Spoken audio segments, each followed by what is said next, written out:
Rodrigo Borja Ceballos. Político y abogado quiteño, nacido el 19 de junio de 1935. Hijo del señor Luis Felipe Borja del Alcázar y de la señora Aurelia Ceballos. Sus estudios primarios y secundarios los realizó en el Pensionado Borja y el Colegio Americano de Quito. En la Universidad Central del Ecuador siguió la carrera de Ciencias Políticas y Sociales, donde obtuvo la licenciatura en 1958. Y 2 años más tarde, el doctorado en Jurisprudencia. Cuando aún era estudiante, fue presidente de la Asociación de Derecho Escolar de la Universidad Central del Ecuador. En 1968, junto a un grupo de amigos, crea el partido Izquierda Democrática. Fue candidato presidencial de forma consecutiva en las elecciones presidenciales de Ecuador de 1979 por la Izquierda Democrática, no llegando a segunda vuelta, por lo que presentó su candidatura a diputado obteniendo un escaño. Perdió las elecciones de 1984 frente al ingeniero León Febrés Cordero por una mínima diferencia, pero en los comicios de 1988 se impuso al abogado Abdalá Bucaram Ortiz. Su gobierno contó con el apoyo de 30 de los 71 diputados que formaban el Congreso. En el plano político internacional mantuvo conversaciones bilaterales por la delimitación de fronteras con Perú. Una década después, regresó a la primera línea para presentar de nuevo su candidatura presidencial. Solo pudo ser cuarto. Ha recibido un sinnúmero de condecoraciones. Es autor de varias obras como el Tratado de Derecho Político y Constitucional. Y su libro más importante es la Enciclopedia de la Política. Su vida transcurre entre el teclado y sus libros. Y nos recibe para saber qué pasó con Rodrigo Borja Ceballos. Buenas noches, doctor. Muchas gracias por recibirnos. Buenas noches. ¿Está retirado de la vida política? Absolutamente retirado, irreversiblemente desde hace 16 años. No piensa volver. No. Su tiempo lo dedica a su enciclopedia de la política. Fundamentalmente a eso y también a dar conferencias en el exterior. ¿Cuánto tiempo dedica a su enciclopedia? Bueno, durante 25 años dediqué 2 y 14 horas diarias. Y actualmente entre 9 y 12 horas diarias. ¿Eso es realmente un día normal del doctor Rodrigo Borja?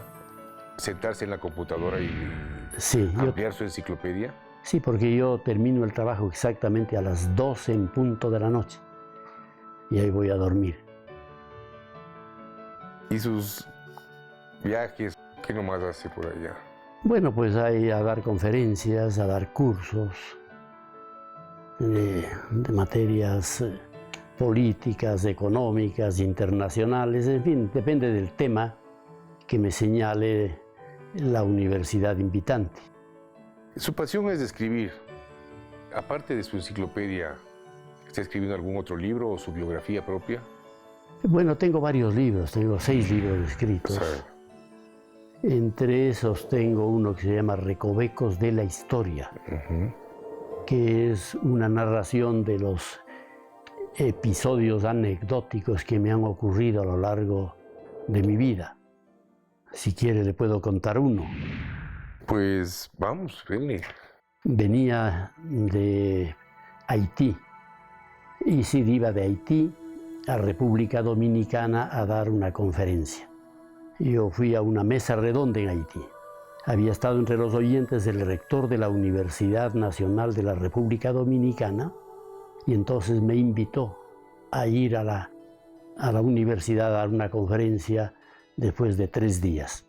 Le acepté, nos despedimos, él se regresó a la Dominicana, fui a buscar el pasaje en la agencia de viajes y me dijeron que solamente hay un vuelo semanal entre Haití y la República Dominicana que había salido esa mañana. Y entonces me vi forzado a irme en un bus de línea, con los morenitos, sus canastos, gallinas, todos los haitianos que iban a la República Dominicana. Cuando teníamos, me parece que unas 17 o 18 horas de viaje, ya llegamos a la frontera. Y los militares dominicanos nos detuvieron y obligaron a bajar del bus y hacer cola y presentar nuestra identidad, nuestra identificación. Y entonces yo presenté, claro, el pasaporte mío, que es pasaporte diplomático, y ahí dice, el titular de este pasaporte fue presidente del Ecuador 88-92. Los militares dominicanos creen que es una falsificación o un robo del pasaporte porque no concebían que un expresidente venga en un bus con gallinas y canastos. Y entonces me apresan y me meten en una celda de menos de 1 metro cuadrado. Ahí estuve desde las 4:30 de la mañana hasta las 10:30 de la mañana. A las 10:30 me oigo que me sacan el candado y viene este mayor casi llorando a pedirme disculpas. Le digo, mayor, no se preocupe. Yo hubiera hecho lo mismo que usted. ¿Quién se puede imaginar que un expresidente viene en un bus, en un viaje de más de 20 horas? Y entonces, pero él me dice, me acaban de dar la baja, el presidente dominicano me dio la baja. Le dije, no, yo llegaré a la República Dominicana, hablaré con el presidente para que retiren esa medida. Y entonces llegué a la Dominicana, me llamó al teléfono el presidente Balaguer y me dice, presidente Borges, estoy enojadísimo con usted. ¿Cómo viene en ese bus? Le pudieron haber matado y robado. Bueno. Entonces le expliqué el asunto y ahí le pedí que no le den de baja a este mayor porque hizo lo correcto. Esa es una de las anécdotas de mi libro, Recovecos de la Historia. Qué bien. ¿Le dan un tiempo a sus nietos y a su familia? Por supuesto, claro. Esa es una de las razones de mi retiro político, porque cuando yo fundaba Izquierda Democrática, estuve 12 años ausente de mi hogar todos los fines de semana, por 12 años. Estaba en Tulcán o en Loja o en la Amazonía, porque claro, como yo era profesor de la universidad y abogado, no me podía ir entre semana, en días laborables. Entonces salía en las giras políticas de fundación y formación del Partido Izquierda Democrática los viernes después de almuerzo. Iba con 2, 3 amigos, nos íbamos en el vehículo, yo iba conduciendo y hacíamos a Loja, por ejemplo, 23 horas de viaje, porque íbamos parando en cada lugar donde habían casitas para llevar el único regalo que les llevábamos, que era una bandera anaranjada, y darles una pequeña conferencia sobre lo que va a ser Izquierda Democrática. Pero a mí me cuenta que usted también pintaba las paredes con broche y mano. Claro, a soplete, claro. Cuando encontrábamos un buen puente con una buena muralla, entonces nos bajábamos y pintábamos a soplete Izquierda Democrática y el lema, justicia social con libertad. ¿Cómo es Rodrigo Borja de abuelo? Pues yo supongo que muy cariñoso, pues mis nietos me visitan con frecuencia, yo también les visito, estamos siempre juntos. El fin de semana, esta es una casa de los nietos, aquí vienen todos los nietos, es el lugar de reunión de los fines de semana. Qué bien. Tenemos 11 nietos. 11 nietos. Sí. Y uno de ellos automovilista. Uno de ellos es automovilista, sí.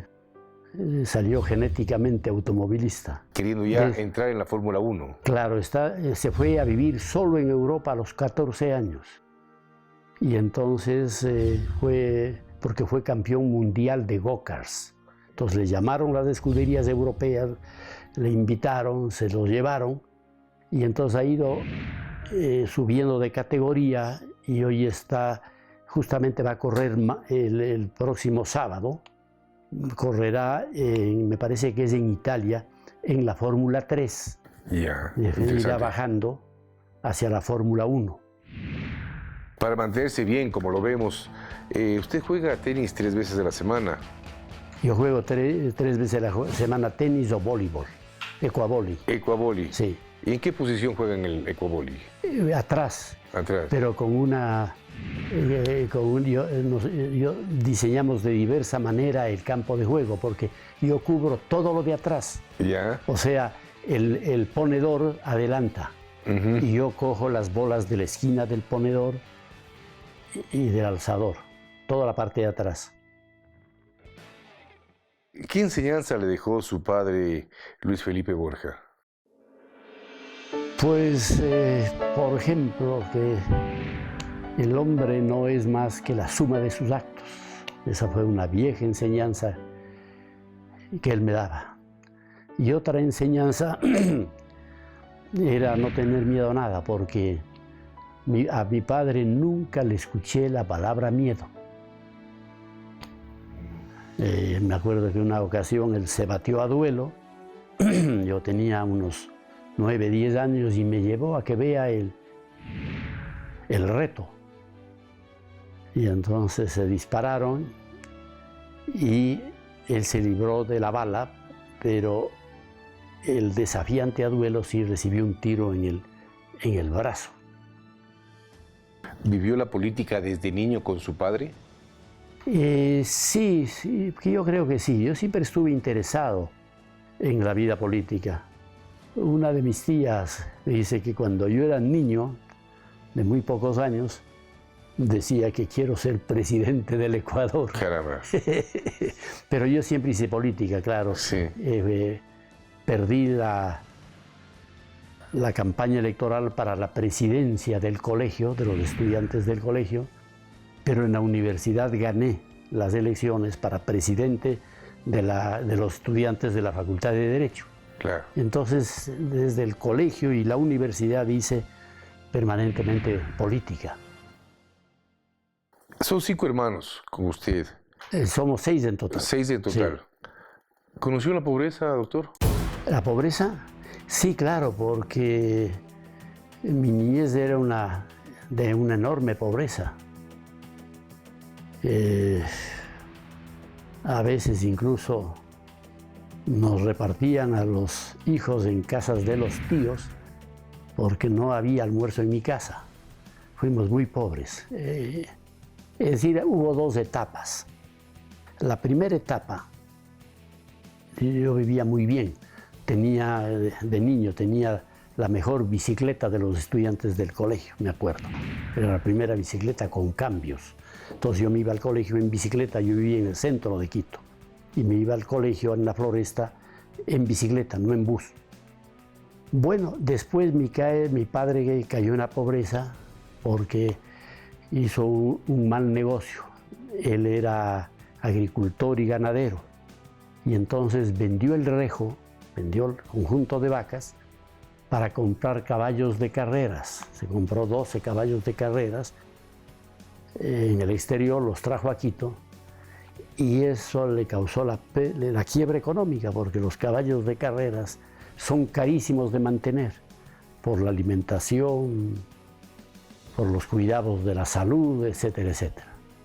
Y entonces en el hipódromo de Quito, que se había fundado poco tiempo antes, mi padre llegó a la quiebra y claro, toda la familia estaba en esas condiciones. Porque ya en la hacienda de sus padres, usted empieza trabajando ya arando la tierra. Sí, claro, yo era muy aficionado. Mi padre arrendaba una hacienda, él fue agricultor. Entonces, cuando yo era niño, me metieron en la hacienda cuando tenía 7 meses y me sacaron del páramo de Cajas, entre Cayambe y Otavalo, cuando tenía 7 años para ir a la escuela. Pero mi padre seguía trabajando en esa hacienda a 3.000 metros de altitud en el páramo de Cajas y tenía un gran tractor de orugas, International, gigantesco. Entonces me enseñó a manejarlo y a los 12 años yo araba solo en ese gran tractor lomas enormes que me tomaban en las vacaciones 17, 18 días terminar una loma de arar. Entonces salía a las 4 de la mañana a caballo a la casa, hacía 1 hora y media al páramo, llevaba 2 ayudantes que eran los que daban batería al tractor porque yo no podía, no tenía la fuerza para eso cuando tenía 12 años. Prendíamos el tractor y dejábamos de arar a las 5 de la tarde. Cogíamos los caballos y regresábamos a la casa de hacienda. Su madre, doña Aurelia Ceballos, ¿cómo la recuerda? Con inmenso cariño, porque era una mujer realmente de una bondad, de una paciencia. una mujer extraordinaria. Uno de sus tías también predijo que usted era un chico terremoto. Sí, bueno, yo era muy travieso. ¿Qué tan travieso era, doctor? ¿Qué tan travieso era? Por ejemplo, cuando yo tenía que serían unos 13 años de edad, llamé por teléfono a los bomberos porque se incendiaba la casa de mi abuelo y estaba toda la familia reunida en la casa. Y era para ver llegar a las motobombas. Entonces empezaron a sonar, vivíamos en el centro de Quito, empezaron a sonar las sirenas y nosotros nos divertíamos viendo la llegada. Pero claro, eso le costó a mi abuelo el corte de la línea telefónica, le quitaron el teléfono. Caramba. Los bomberos por esa locura de su nieto. Y hablando de esas travesuras, también tengo entendido que en la escuela, el pensionado Borja, el doctor Pedro Pablo Borja le envía al calabozo. Claro, yo estudiaba en una escuela laica. Mi padre se metió a dirigir la revolución del 28 de mayo contra el presidente Arroyo del Río. Entonces hubo un enfrentamiento a bala con varios muertos y numerosos heridos en el Palacio de Gobierno. Finalmente vinieron las Fuerzas Armadas y los carabineros y apresaron a todo el mundo, pero mi padre logró fugar de la Plaza Grande porque un taxista amigo le metió en la cajuela de atrás. Entonces salió de la plaza y se fue a Lazo donde un amigo, y él le prestó un caballo y se fue a caballo en 19, 20 días por los páramos y pidió asilo territorial en el Perú, pero fue a caballo. Y entonces ahí fuimos a vivir un poco más de un año y medio en el Perú, toda la familia, hasta que cayó el doctor Arroyo del Río. Vino como presidente el doctor Velasco Ibarra y mi padre pudo regresar al país. Mi madre, que era profundamente católica, no quería que yo siguiera en un colegio laico y entonces me puso en el pensionado Borja, que quedaba a 3 cuadras de mi casa. Y claro, yo, acostumbrado a vivir en el Páramo de Cajas, iba al pensionado no con chaqueta ni con suéter, sino en camisa, a las 7 de la mañana. Y lo primero que había es una misa. Entonces, cuando salíamos de la misa, todos tenían chaqueta menos yo, y eso le molestaba al doctor Borja, que no era pariente mío, pero que era el rector, era un sacerdote muy severo, que era el rector del colegio, de la escuela, y me cogía de la oreja, me bajaba unas escaleras y me metía en un cancel que era una cárcel. Entonces pasaba toda la mañana en la cárcel, hasta que salía el doctor Borja y le reemplazaba el vicerrector, el doctor Romero, otro sacerdote. Él me sacaba de la cárcel y me incorporaba a las clases. Yo le decía, mamá, mándame con saco porque me castigan por ir en camisa. Te castigan por travieso, te deben castigar, no por ir en camisa. Entonces no creía mi versión, hasta que fue a hablar al colegio y verificó que el castigo era por ir a la capilla sin saco, en camisa.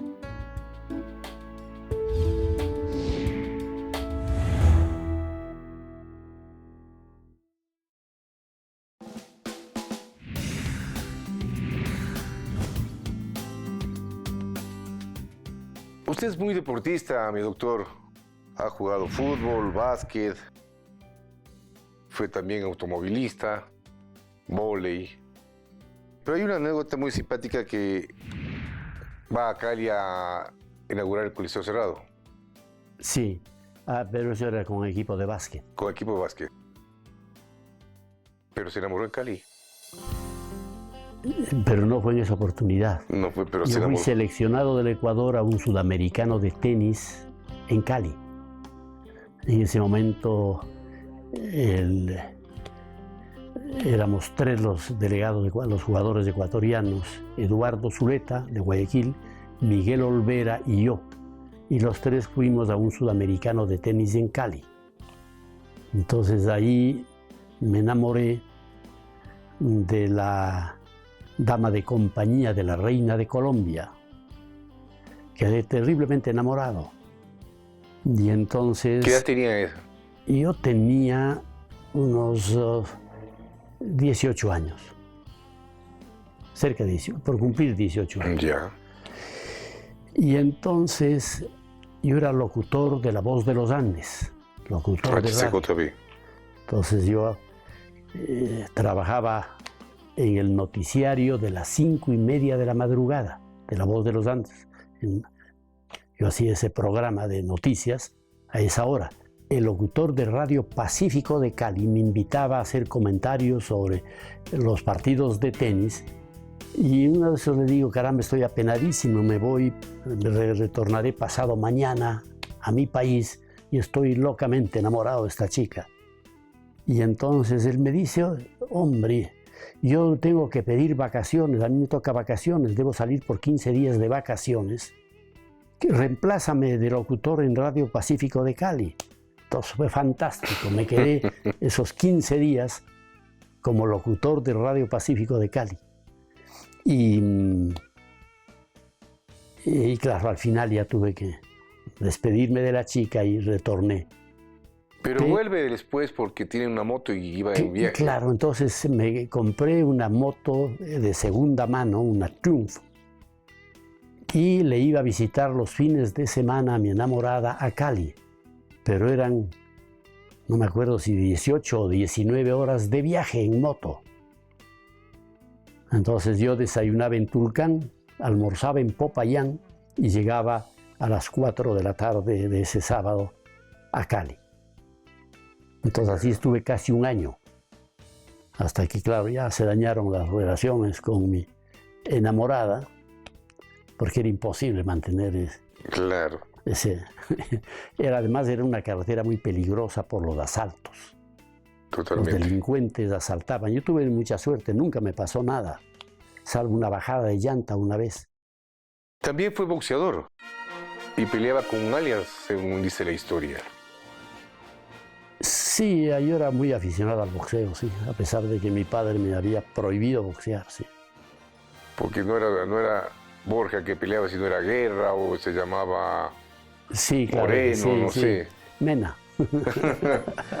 Sí. ¿Y algunos caos hizo? Sí, cómo no, claro. Hasta que mi padre descubrió que yo boxeaba y me quitó el saludo por 2 meses, porque era lo único que me había prohibido en la vida. Caramba. Y tenía razón, pues. Sí. Uno estaba recibiendo golpes en la cabeza todo el tiempo, ¿no? Continuará en el próximo programa. Me embriagué al ver la masa. Se me iban lágrimas de emoción. Y di un discurso. Fantástico me pareció mi discurso.